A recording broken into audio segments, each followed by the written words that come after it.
Hey guys, it's Jason over at Kaiser Willys, and today we're going to talk about how we have the lights coming from the harness towards the tail lights. So underneath the dash, there's going to be the main harness. There's going to be connector open connections that you're going to match the colors to the rear harness. So underneath the dash, they're going to link up together, and then it's going to spit out to the engine compartment.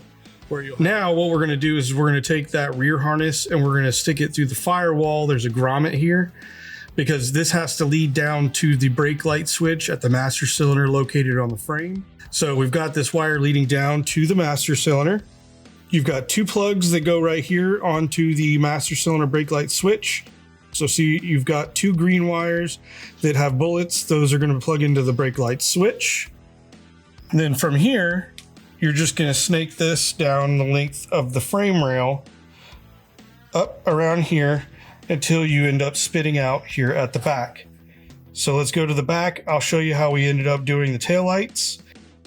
So what we have here, this is a brand new body tub. So it does not have the holes for the tail light in that rear section. So we did have to measure, and then we had to make our marks and make our drills and get this tail light in place. So that harness, like I mentioned, it comes back here and then it spits out right here.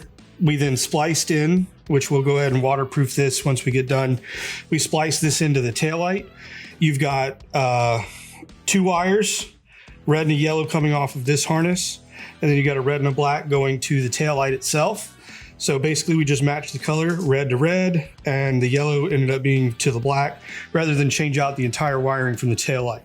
Now this does split off, and a longer section will then head to the other tail light. Let's say that you only have one tail light on your vehicle. A lot of times that is the case. Then you would just coil that up and leave it out of line. And just wire up this one particular taillight. This taillight on the driver's side does have an illumination clear lens. That is for the license plate. So it's actually going to illuminate onto your license plate. So this is the rear harness. This is going to lead you back from the front main harness all the way back to the taillights. And then once we get the turn signal switch hooked up, we'll then operate these taillights to have turn signals as well. So right now it's just operating as a pressure brake, and it's going to then illuminate your brakes when you hit the brake. So I hope this helps. Thanks for watching.